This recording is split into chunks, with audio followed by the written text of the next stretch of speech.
નાનો ગણાતો સમાજ પણ ભક્તો આક્રોશ વાળો વધારે હોય છે. નહીં, ક્યારેક મોટા દયા કરવા જાય ને તો ઓલો ઝીલી નથી શકતો. સાચું કહો, પેલી વાત નથી.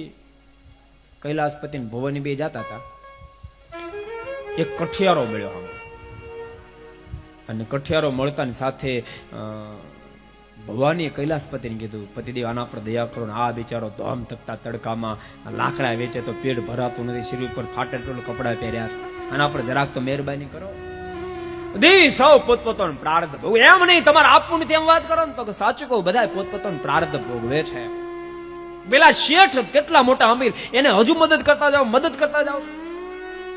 ને એ વખતે કૈલાસપતિ કહ્યું છે, દેવી કસોટી કરીશ બે ની, કોણ કેટલું સરળ, જે સરળ છે મને ગમે છે, આ કરવી છે.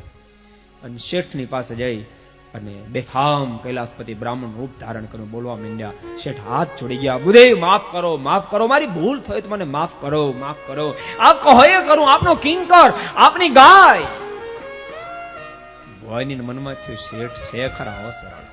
પછી હાલો પેલા કઠિયારીની મુલાકાત લેતા આવી.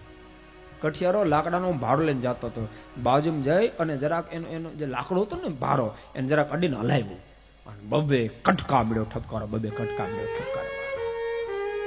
આ બધા સમજો અહીંયા બેઠેલા લવ ચેનલના માધ્યમથી લાખો લોકો ઘેરે જે કથા સાંભળ્યા છે, ભક્તો ગમે તે લેવલ આપણું હોય, પણ જીવનની અંદર ભક્તો ક્યારે અપશબ્દ એક તો બોલશો નહીં, ક્યારેય ખોટું વિચારશો નહીં.